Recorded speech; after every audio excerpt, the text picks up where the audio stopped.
आप सभी का इस्तकबाल है हमारे इस खास प्रोग्राम चलती रहेगी जिंदगी में और मैं हूं आपके साथ तरन्नुम अली। जब वैक्सीन बनाने और देने की बात होती है तो हिंदुस्तान एक बड़े पावर हाउस की तरह नजर आता है। जल्द ही कोरोना वैक्सीन लोगों को मिलेगी। जुलाई तक वैक्सीन की 50 करोड़ डोज बनाने और 25 करोड़ लोगों तक पहुंचाने का सरकार का प्रोग्राम है। फिलहाल हिंदुस्तान में 5 वैक्सीन पर ट्रायल चल रहा है, जिनमें से 2 हिंदुस्तानी है और 3 दूसरे मुल्क की। कोरोना वायरस को खत्म करने के लिए सिर्फ वैक्सीन ही काफी नहीं है, वायरस की चेन तोड़ने के लिए कोविड प्रोटोकॉल फॉलो करना भी बहुत जरूरी है। कैसे, कब तक मिलेगी वैक्सीन, इस पर करेंगे आज हम बात। आइए इस्तकबाल करते हैं सबसे पहले अपने साथ जुड़े खास मेहमानों का। हमारे साथ आज है doctor M S. Kanwar, doctor Pankaj Parashar और अभय उपाध्याय मेरे साथी। आप सभी का इस्तकबाल है हमारे इस खास प्रोग्राम में। डॉक्टर कंवर, सबसे पहले आपसे बात करेंगे। ये जानना चाहेंगे कि इस वक्त किस किस वैक्सीन का ट्रायल हिंदुस्तान में चल रहा है और किस वैक्सीन को जो जल्दी आ सकती है वो कौन सी वैक्सीन है, किसकी आने की उम्मीद ज्यादा है जल्दी? इंडिया में जो वैक्सीन जरा ज्यादा स्पीड पे चल रही है वो तो एक भारत बायोटेक की है, जो आईसीएमआर के कोलैबोरेशन में भी उनके फेज 3 ट्रायल पिछले हफ्ते ही शुरू हुए और दिस इज हैदराबाद बेस्ड। एक अहमदाबाद बेस्ड जायडस केडिला की है, जो जिसको प्राइम मिनिस्टर मोदी ने भी अभी 2 दिन पहले विजिट किया और उसमें कोशिश कर रहे हैं कि वो दिसंबर में फेज 3 ट्रायल शुरू कर देंगे। फेज 2 ट्रायल उनके चल ही रहे हैं। फेज 3 ट्रायल में 25-30 हजार लोगों पे, वॉलंटियर्स पे ये ट्रायल किया जाता है। उसमें लार्ज स्केल पे देखा जाता है कि एफिकेसी क्या है, साइड इफेक्ट्स क्या है, और उसमें टाइम लगता है उसको असेस करने में। सो ये इतनी जल्दबाजी का खेल नहीं होता, हालांकि जल्दबाजी की जा रही है, कई तरीके से कॉर्नर्स कट किए जा रहे हैं, लेकिन फिर भी इसमें रोड ब्लॉक्स पड़े हो जाते हैं। कभी भी कोई भी केस में अगर थोड़ी सी भी प्रॉब्लम हो जाए तो लीगल इश्यूज खड़े हो जाते हैं और सारा ट्रायल वहां रुक जाता है। और जब तक वो असेसमेंट नहीं हो जाती, उसका कारण नहीं ढूंढ लिया जाता, तो उसका नेक्स्ट स्टेप नहीं लिया जाता, नेक्स्ट वॉलंटियर्स को नहीं टच किया जाता। सो इस वजह से बहुत ज्यादा जल्दी उम्मीद है कि 2-3 महीने 4 महीने में हमें सब कुछ मिल जाएगा। It may take little longer. So उस हिसाब से अगर फर्स्ट क्वार्टर ऑफ 2021 में हमें इसके कुछ टेंजिबल रिजल्ट्स भी मिल जाते हैं और उसकी मास प्रोडक्शन भी हो जाती है तो बिल्कुल। और 1 अरब से ज्यादा की आबादी है, उन सभी लोगों तक वैक्सीन पहुंचाना एक बहुत बड़ा चैलेंज भी होगा, क्योंकि अगर पोलियो की बात करें तो उसमें ही सालों का वक्त लग गया था उसे खत्म करने में। तो इसमें भी आपको लगता है कि सालों का वक्त तो लगेगा ही इतने सारे लोगों तक वैक्सीन पहुंचने में? 2021 तक अगर हम ज्यादातर इंडियंस को वैक्सीनेट कर सकते हैं तो we should consider ourselves lucky. लेकिन अगर हम फर्स्ट क्वार्टर तक जो वल्नरेबल ग्रुप्स हैं, जैसे हेल्थ केयर वर्कर्स हैं, पुलिस वर्कर्स हैं, या जो लोग कोरोना से किसी न किसी डायरेक्टली और इनडायरेक्टली जूझ रहे हैं, या जो वल्नरेबल एज ग्रुप है, इम्यून कॉम्प्रोमाइज्ड पेशेंट्स हैं, अगर हम उनको वैक्सीनेट, मैं सोचता हूँ अगर middle of the next year भी हम इतने लोगों को कर सकते हैं तो this will be an achievement. लेकिन एक चीज और है, वैक्सीन से ये ना सोचें कि वैक्सीन लगी तो हम अब बच गए, ऐसा नहीं है। वैक्सीन की कितनी एफिकेसी होगी, जो अखबारों में आप पढ़ रहे हैं, 90%, 95% एफिकेसी, 94%, ये this may not turn out to be true। इसमें बड़ी चीजें हैं इन द बैकड्रॉप, सो वो अलग सब्जेक्ट है। जी बिल्कुल। डॉक्टर पंकज, जैसे कि वैक्सीन के तैयार होने में, और अभी एक चेन्नई के शख्स ने दावा किया है, 1 दिन पुरानी बात है, उसने कहा कि साइड इफेक्ट्स की वजह से उसको कुछ न्यूरोलॉजिकल प्रॉब्लम्स हुए और जिस कंपनी का वैक्सीन टेस्ट हुआ था उस पर 50 करोड़ रुपए का दावा भी उसने ठोक दिया है। तो नॉर्मली ये जरा मैं जानना चाहता हूँ कि ये जो वैक्सीन का जो ट्रायल पीरियड है कितना बड़ा लंबा होना चाहिए आइडियली, और जो long term side effects vaccine के हो सकते हैं वो कितने दिनों के बाद लोगों में नजर आते हैं? Is this question to me? Yes sir. Okay. 6 महीने से 1 साल तो असेसमेंट पीरियड ही लगता है। लेकिन मैंने कहा ना, इस वक्त कॉर्नर कटिंग हो रही है, चाहे वो मॉडर्ना की है, चाहे फाइजर की अमेरिका में है, चाहे इवन एस्ट्राजेनेका की है जो ऑक्सफोर्ड के साथ कोलैबोरेशन में है, सभी जगह पे कॉर्नर कट किए जा रहे हैं so that the vaccine is available as soon as possible. लेकिन 6 महीने से 1 साल तो लगता है सारी चीजें असेस करने में। That means we are talking about 2022, लेकिन 2022 तो कोई वेट नहीं करना चाहता, इसीलिए ही ये ट्रिकी। अब रशियंस फेज 3 ट्रायल को करना ही नहीं चाहते थे, वो सीधा ही स्पुतनिक को लोगों में लगाना चाहते थे ताकि उसी से पता चल जाए कि फेज 3 को ही ट्रीट किया जाए कि हम वैक्सीन दे रहे हैं और कोई साइड इफेक्ट हो गए तो हम साथ ही साथ असेस कर लेंगे। That is not the way to go about it, that's not ethical, but pressure on the governments, political pressures and the pressure of the disease itself is so huge कि उसकी वजह से ये इस तरह के काम हो रहे हैं जो कि एथिकली होने नहीं चाहिए। डॉक्टर कंवर, एक बात मैं समझना चाहता हूं कि जैसे ये जब इसके ट्रीटमेंट की बात शुरू हुई थी कोरोना की, तो कई दवाएं आई और उसकी कीमतें बहुत ही ज़्यादा थी। तो ऐसे में ये सारे एग्जाम्पल्स को देखते हैं या फिर बात करें उसके टेस्टिंग की, तो पहले 4,500 रुपये, फिर 2,500 रुपये पर टेस्ट, अब 700-800 रुपये की बात की जा रही है।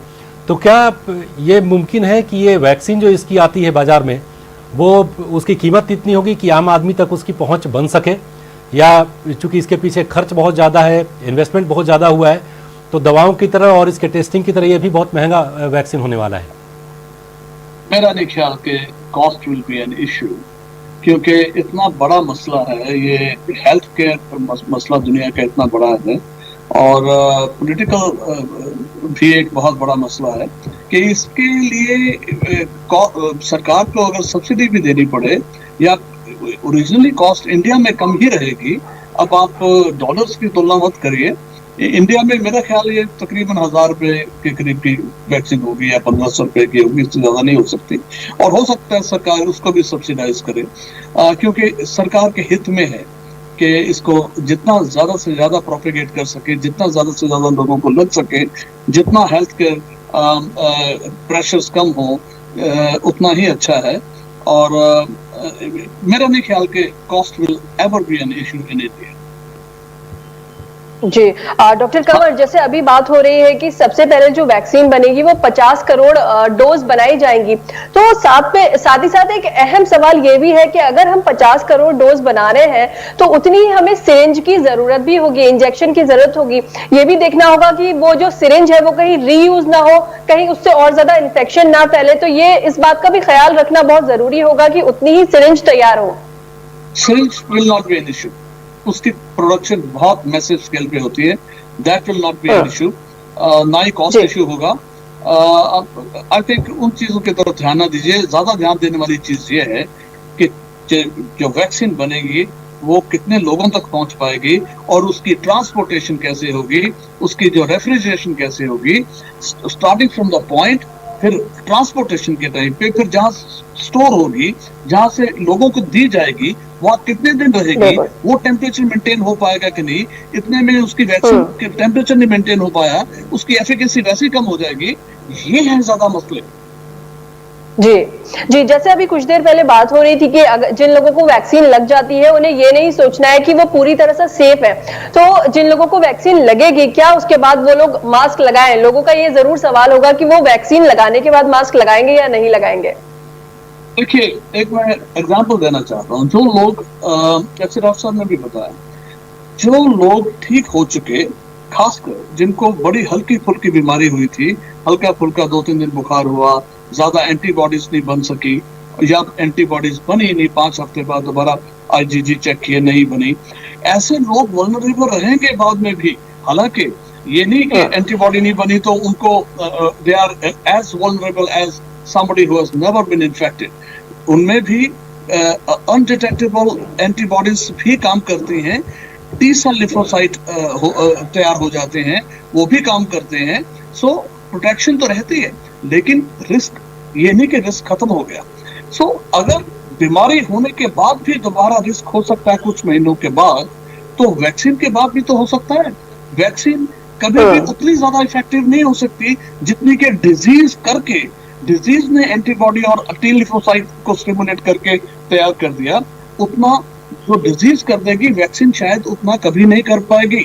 सो अगर हम कहते हैं कि डिजीज होने के बाद भी आप थोड़े वल्नरेबल तो हैं, तो वैक्सीन की एफिकेसी कितनी रहेगी जब तक आपको लगेगी, और उसकी वैसे एफिकेसी 80% है, 90% कितनी है, और उसकी स्टोरेज कैसे रहेगी, क्या इवेंचुअल उसका इफेक्ट आएगा, और फिर अगर उतना नहीं कर पाती जितना डिजीज करके आपको छोड़ती है, तो आपकी वल्नरेबिलिटी रहेगी।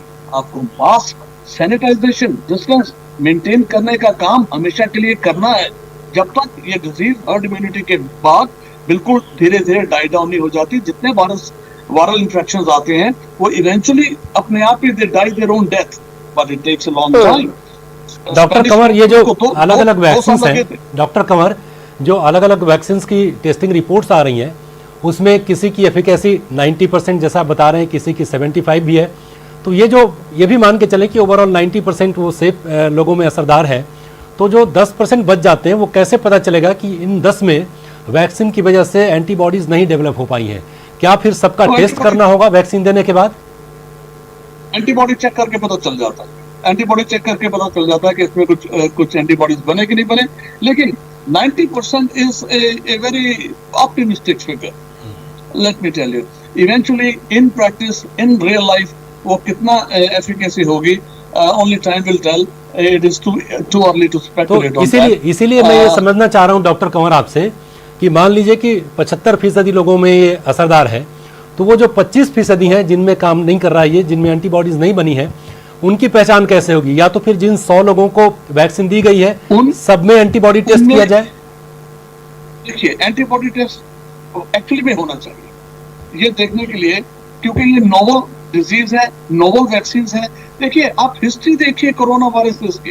कोरोना वायरसेस में 2003 में SARS-CoV-1 आया, तो उसके बाद में मर्स जो कोरोना वायरस था वो था, जो तो बहुत भयानक बीमारियां थी। उसके लिए वैक्सीन तैयार करने की मुहिम चली, लेकिन आज तक उनकी वैक्सीन नहीं बन पाई। ठीक है, सो वैक्सीन जब भी बनेगी उसमें ये चीज देखना जरूरी है कि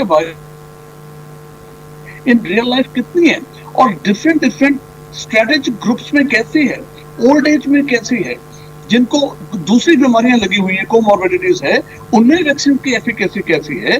तो कम से कम, और हम टी लिम्फोसाइट तो चेक नहीं कर सकते इजीली, एक्सपेरिमेंटल लैब में होता है, लेकिन आईजीजी हम चेक करके 5-6 हफ्ते के बाद में, वैक्सीन लगने के 5-6 हफ्ते के बाद में हम चेक करके, हम कहीं भी टेस्ट करा सकते हैं, वो चेक करके हम देख सकते हैं कि हमारी एंटीबॉडीज बनी है कि नहीं बनी। मैं एक चीज और ऐड करना चाहूंगा। सबसे बड़ी चीज है कि ये जो कोरोना वायरस प्रजाति के वायरस हैं, ये बहुत जल्दी म्यूटेट भी करते हैं। सो हमारी ये वैक्सीन एक खास किस्म के वायरस कोविड-19 के एक स्ट्रेन के लिए या कुछ स्ट्रेन्स के लिए बनी होगी। अगर वायरस म्यूटेट करता है, जो म्यूटेट करता ही है, उस कंडीशन में इस वायरस की वैक्सीन का हमें एफिकेसी के ऊपर फिर सवालिया निशान उठेंगे। इसीलिए ढिलाई फिर भी